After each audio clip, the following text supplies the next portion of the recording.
Welcome to SSDD Studio. Omforma is a non-profit organization with the aim to investigate and develop the conditions in the design area, making people's working life in the design industry more feminist, anti-racist, intersectional and inclusive. We welcome on stage for Remake, Kerstin Sylvan and Carolina Westenhoff.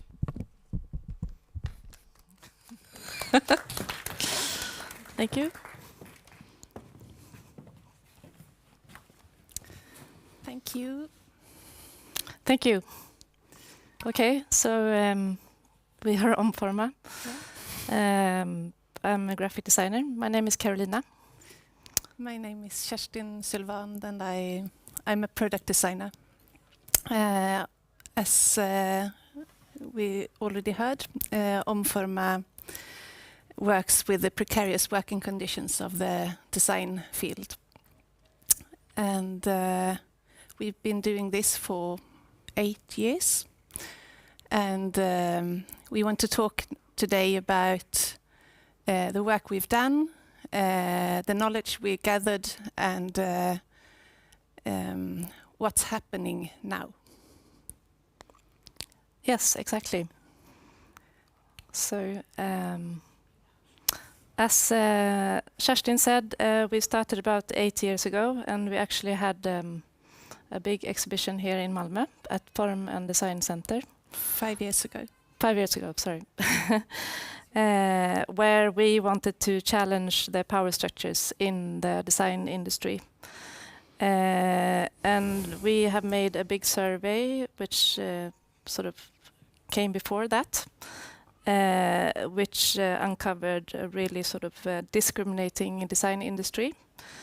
And with this exhibition that we did, we wanted to do something about it. And since then, we've had lots of lectures about this, but why we're here today is because we think that nothing has changed. So we still think this is relevant. I have since then have been working perhaps more within the industry as a teacher and as part perhaps of the power structures, and must say that it's still looking quite bad in the industry. And you have been... Yeah, the exhibition that we made that was shown here in Malmö at Form Design Center kind of ended with me getting a burnout. So I've been off the field for a while, and I've seen a lot of the other side the last few years, and then we have had this pandemic. Yes. And we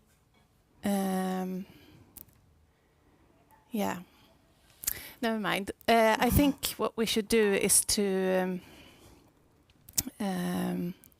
today is we make a presentation of the work that we did, and then at the end we will show you some of the quotes from our survey and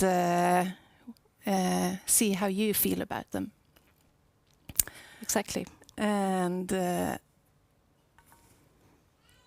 so we'll start with the survey. The survey came out of a feeling of something being amiss in the industry. Certain occurrences that we saw coming up, competitions, exhibitions, and employments that didn't seem being done in the right way.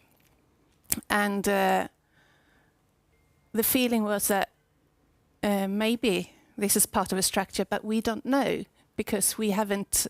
We are just individual designers. So we wanted to look into and see the whole picture and get it on black and white. And so we went into, let's see, we made a survey, like a questionnaire for people, for designers all over Sweden, within the fields of industrial design, furniture design, textile design, and product design. And the reason we looked at these areas, and not, for example, graphic design or there are so many fields, is that they are similar in the way they are employed and the way they get paid. And what we saw, I should go back a bit.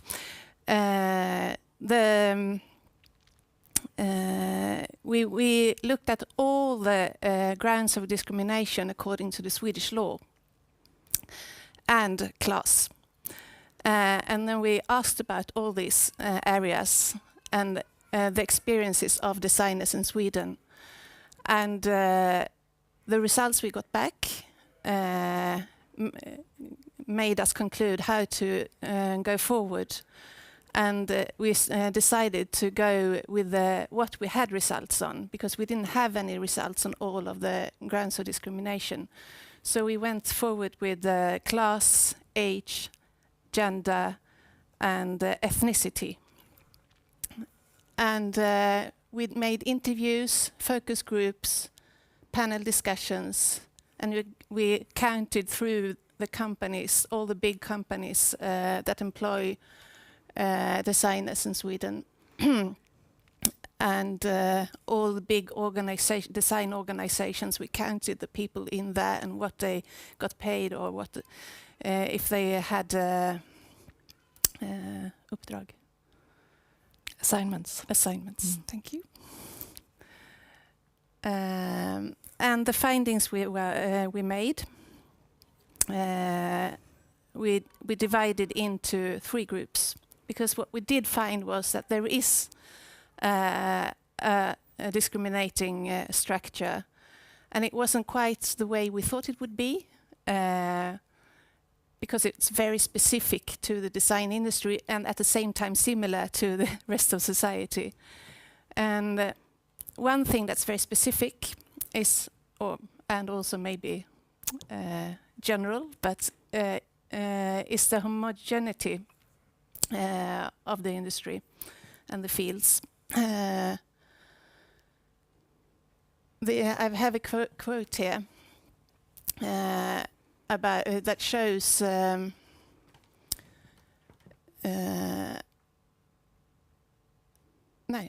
this is not a quote, sorry. I want to, a quote here. This is a teacher asking a design student, why can't you explore your African heritage and make African masks? And this design student, he was had one parent from an African country and one parent from a European country. And he said, like, all they see is this African part of me, but I have just as much from this other country. Why don't they ask me about the patterns from there? But this is all they see. And we counted through one of the big design organizations, the members in this organization, like who are they? And we saw that their names, 97% of the names in this organization have Nordic, they are Nordic sounding. And that's one of the their aim is to include everyone, but this is who we are. Mm. And one of the CEOs we interviewed, he said this: if a design student comes from a family where the interest in design is strong, you get so much for free. Then the design interest comes naturally. You know how to speak the language in the field and what are your own ideas. And this might sound kind of, of course. And it's true, but at the same time, when the majority of the designers come from this kind of background, what we get is an industry that's just looking into itself, instead of like being a part and knowing what's outside of our fields.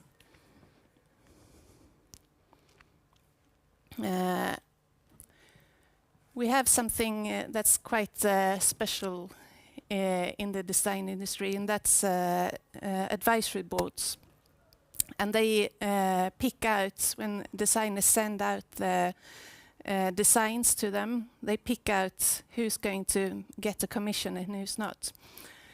And in these boards, a lot of them you don't know, they are private, so you don't know who's in there, and you don't know what's happening. You just send your thing and your sketches, and there's like a void, and sometimes like there are other designers in the board.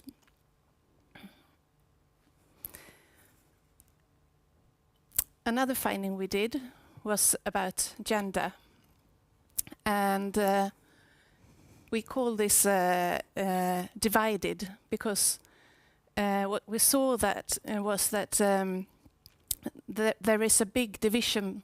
So we looked at 4 different professions within the design industry: textile design, product design, industrial design, and furniture design, and they are divided.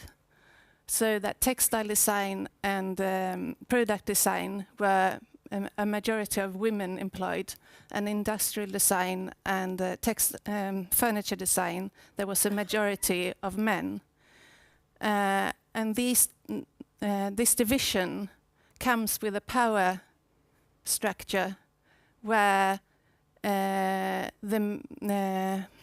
male-dominated areas had better employments, had more awards, and also what happened is that a male star designer can go into a female area like textile design and make a sketch and be helped by the professionals in the textile field, while a star textile designer, we could see one single example of a textile designer or a product designer coming into the furniture design field and do the same thing.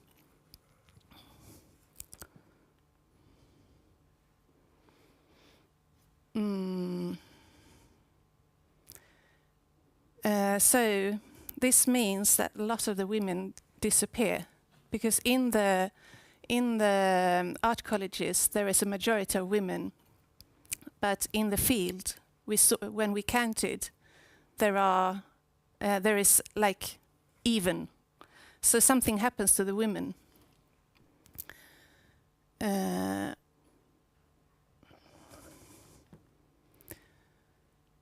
And this quote is from a jury of an award, and this jury member, he said, there was a lot of pressure on us to choose a woman, but it was not easy, you should know. There was no one to choose from.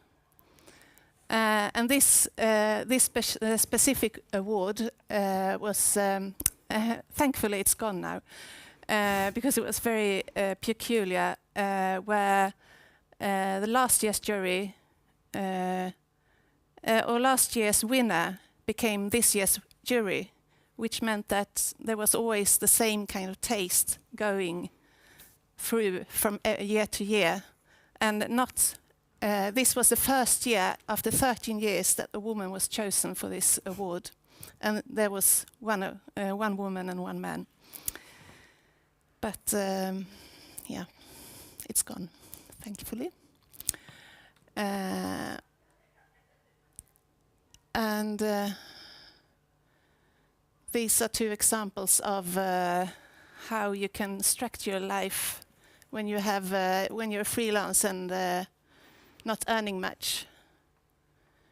So the male designer, he works more. He doesn't have time to be at home because he has to work so hard to make success. And the female designer, she makes the opposite conclusion. She is the one staying at home with the children. Yes, and perhaps that's where they go, the women. So when the norm and field is narrow and closed, that we found, and also we also found that the designers are not used to unite in order to get better conditions. Then the consequence is that the power in the field of design belongs to people on the other side, which are the employers and the people who gives us, the designers, assignments.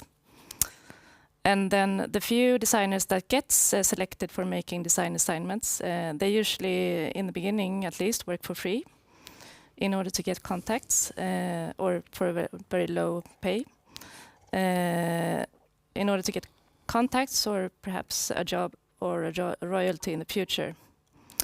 And as we all know, everyone does not have the privilege to work for free. So the consequences of the hidden structures of the design industry affects everyone, but perhaps it affects the ones that does not fit into the norms of a designer even more. And then that, of course, then makes it harder to design something that does not fit in to the idea of what Swedish design is. So this is the funnel, 13, as we call it in Sweden. And this is a metaphor of how the design industry in Sweden looks like. So the funnel is a process of selection, which step by step exclude people that does not fit into the norm of a designer. So firstly, perhaps we can point. Step 1. You need to know about the funnel, which in this case is the design industry. Not everyone know that there is a profession called a designer. Secondly, you must believe that you have a place and can fit in to the design industry. And thirdly, sort of there, yes, you have to make applications to design schools. Which is a whole knowledge in itself. And this is, of course, harder if you come from a background where the knowledge of the design field is poor. I, for instance, have an artist as a mom and gets help from her. So the application procedure is often easier for those who knows the cultural codes and the right aesthetics. For others, the schools may seem quite closed and not accessible. 4. To get accepted to the art schools, it's again important to have the right cultural capital. And if you don't have it, you have to make sure that you adjust yourself to it to fit in. And then number 5, when you're sort of almost out on the other side, you need to find a job or some other sort of acceptance from the design industry, which could be a grant or a job or whatever. And also you need to keep that place in the design field. Cling on to the industry, which is not easy, perhaps if you get kids or get burned out or whatever, because of all the structural problems that you mentioned. Welcome. Disaster. Yes, I think that was that. So all this, what it means is that the deviants disappear. And I'm going to quote one of our informants. What is happening now is that no design objects are made that represent all groups, and it will not be done in about 20 years ahead. because designers' work, it's not just about us. It's about we are doing the environments that people are moving in, and so what we are doing affects a lot of people. And if we don't have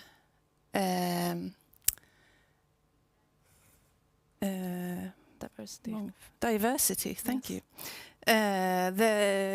It's like we only have this kind of very close, narrow view on what design is, and this is what happens.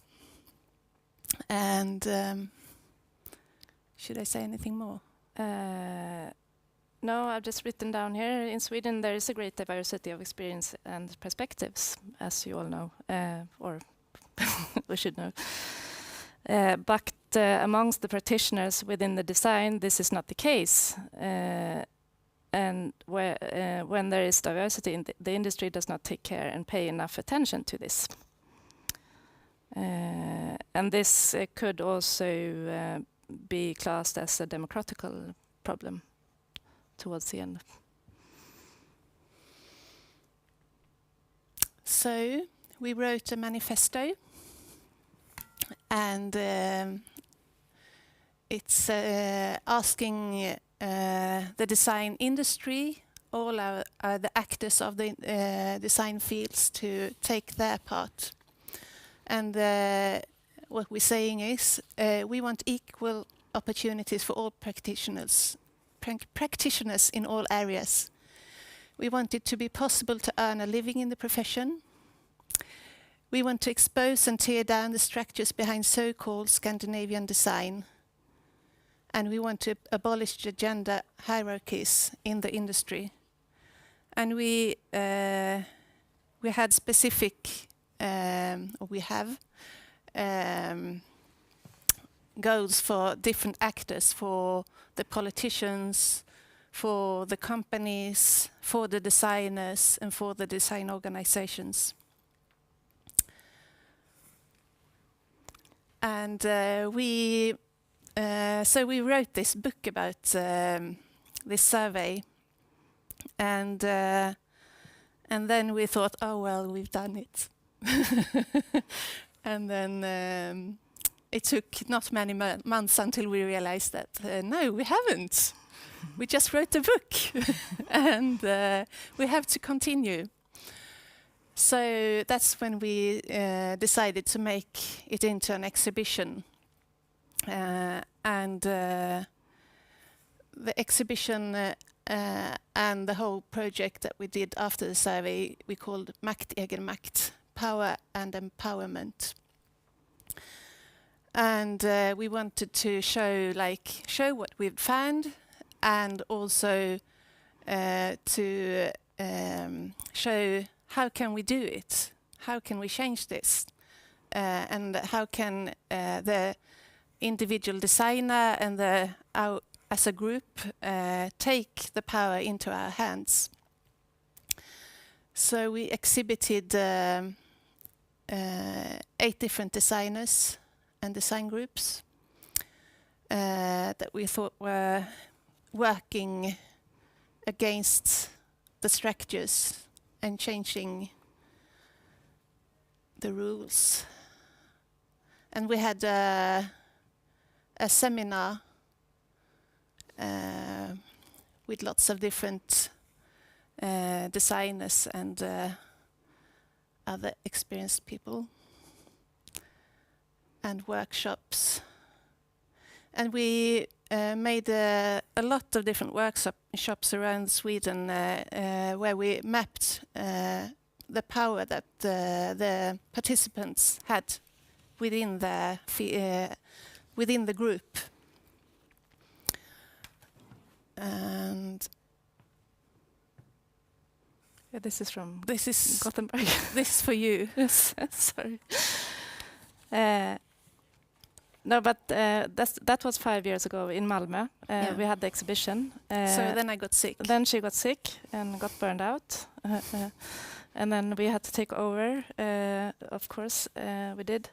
And then we have been all over Sweden. We have been talking. We have been giving this talk lots and lots of times, and we have been talking to people in.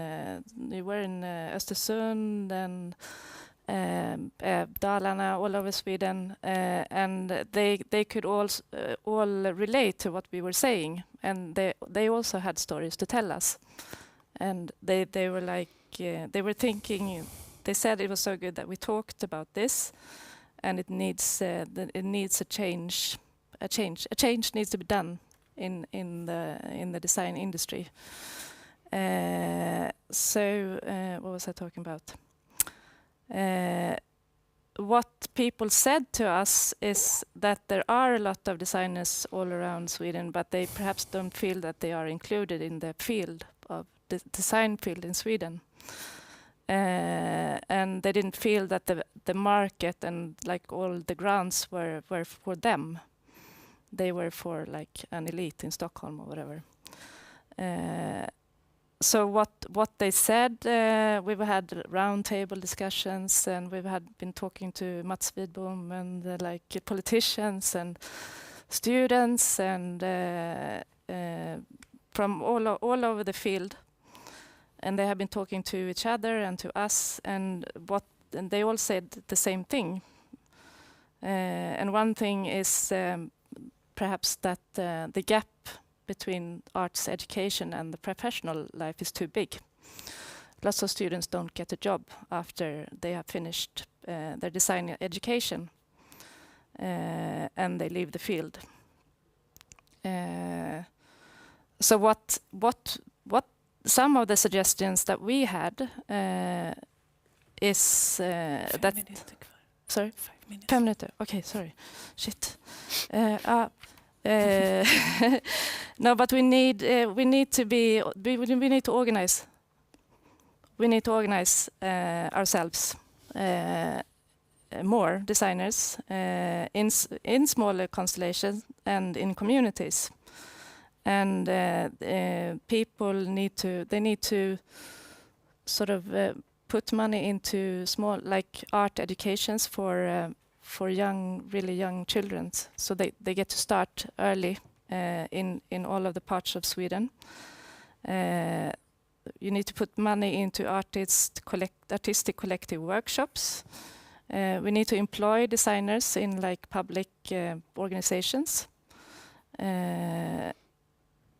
And yeah, we need to broaden the field. And also one prominent thing that came up is the norm of the big city designer and the designer that is not based in Stockholm. And that there is a problem that small city designers are sort of classed as small city designers, and they are not like a normal designer. And that's a real problem, because now we have this new politics that is supposed to reach the whole of Sweden. But a lot of the designers does not feel included in this politics. Yes, but perhaps we should just mention this one, yes. So we have been trying to reach the politicians. We have talked to a lot of politicians in smaller cities, and we were actually asked by some investigator from the Swedish government to talk about this design som utvecklingskraft. I don't know. The latest report from the government about design. Yes, because the government wants to put a lot of money into design. And we were asked we were actually supposed to be one of the best practices in this book, and we talked to this investigator a lot, but unfortunately we didn't succeed this time. We only got 2 sentences in the report, so something happened between when it left the investigator and until it was printed. So that's why we're here, because unfortunately the crowd is not big enough, but we want to make this last try to sort of reach the politicians. and reach out with our message because it's still so relevant. Yeah. So we have prepared some posters with some of the quotes with a focus on the precarious working conditions. And this is something that we've also heard in the survey. So this is a quote from one of our informants. Also, a young designer is cheaper and perhaps totally free. And I don't know. Do you think you can recognize this? You recognize this? No, you haven't. What's your experience? I think there's also the problem of ageism in this. Yeah. There is that. Sometimes I think if you study something like ballet or so, you know your career is at the end when you're 30. Yeah. And if you study design, you will also have a time where nobody will really have you in your agency because you're too old. Yeah.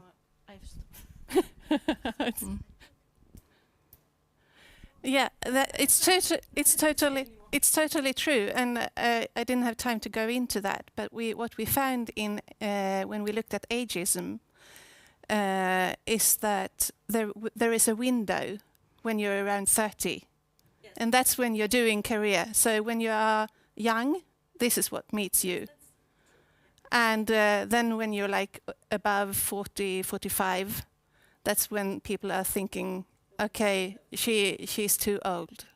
She's not young and new anymore.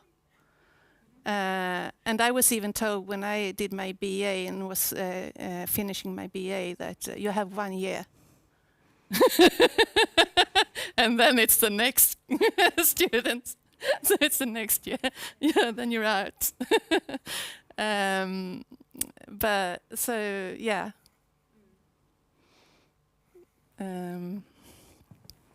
Exactly. So we did think that it would be a bit more of a crowd here, but we asked someone if we could put up the posters around Southern Sweden Design Days and see if... and then we will, if you want to interact, you can put your little marker if you recognize the things we say here.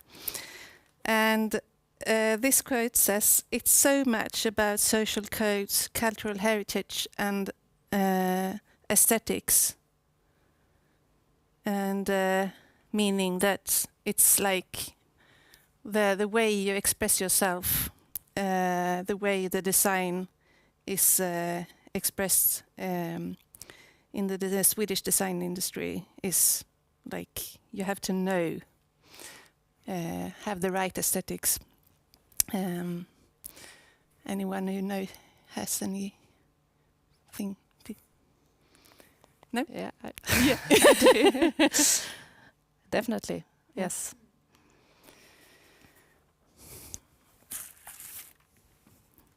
So we have been doing a survey on Instagram the last few days, which is why there are some answers already. Here's one more about social background. Oh no, that one. This was more about the results. No environments are created, no objects are collected that tells the stories about everyone in our society.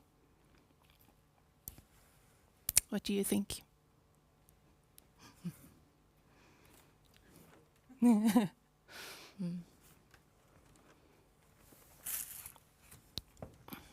Last. And this is the last one.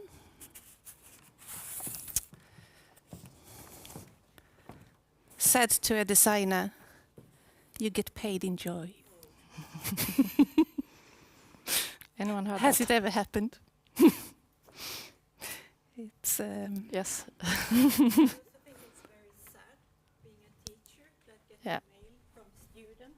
who, and is this an okay agreement? And then you see that they are promised, you get a network, and they're actually asked not to be an assistant or learning, but doing projects by them on their own, and they get networks, they get joy or experience.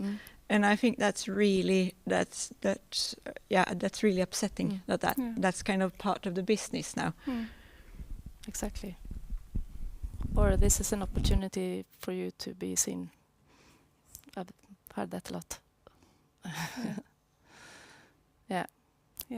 Well, I think in my field, product design, it's very common to have be asked to do something, to come up with something. It's an assignment, but you don't know if they are going to. We'll see if it gets through, and we'll see if it gets produced.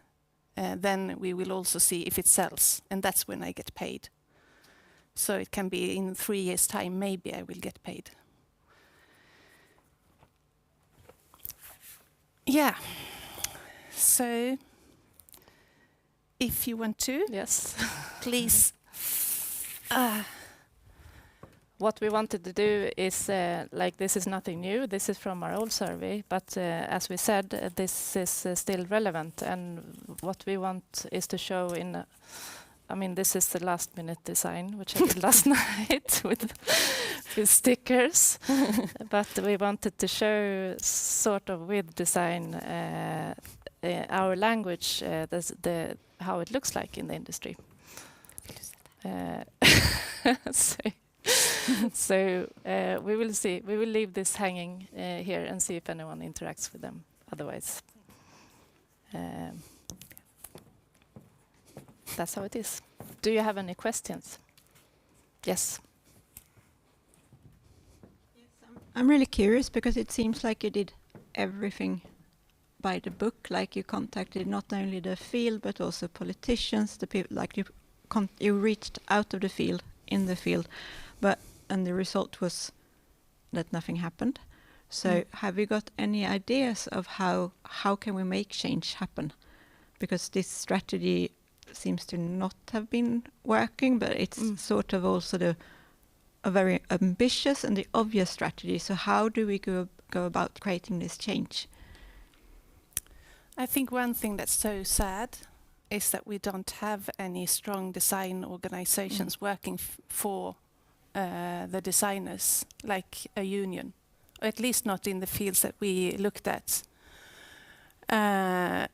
So that would be something, and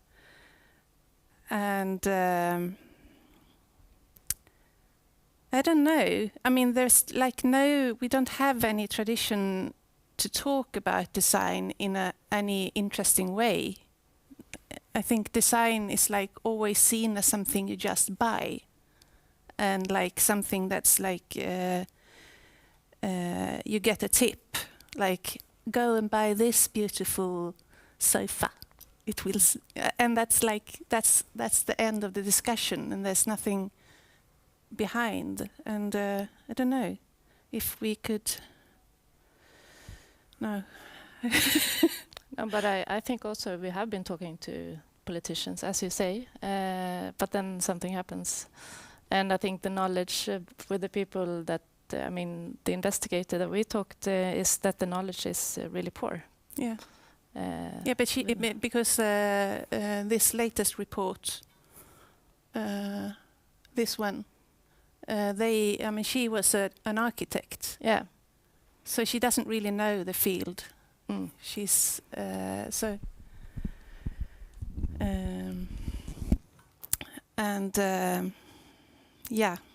we need more knowledge among politicians and the people who have power to decide. And designers need to be employed in up there in in the public space. Yeah, it's also. It's the same with the public funding of design. Or there is not really any public funding of design. There is Konstnärsnämnden and Kulturrådet, and these public fundings are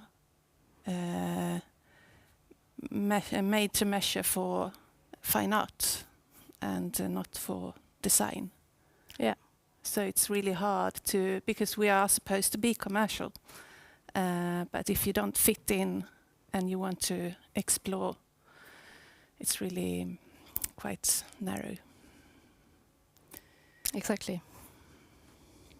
And they feel that Kulturrådet and Swedish Arts Committee, when I spoke to smaller communities, that they don't feel that those grants are applying to them, because they are the language is perhaps too complicated, and they don't see themselves as this, I don't know, exploring designers. But we found also that there are lots of designers around Sweden that do really interesting community projects, but they are not lifted.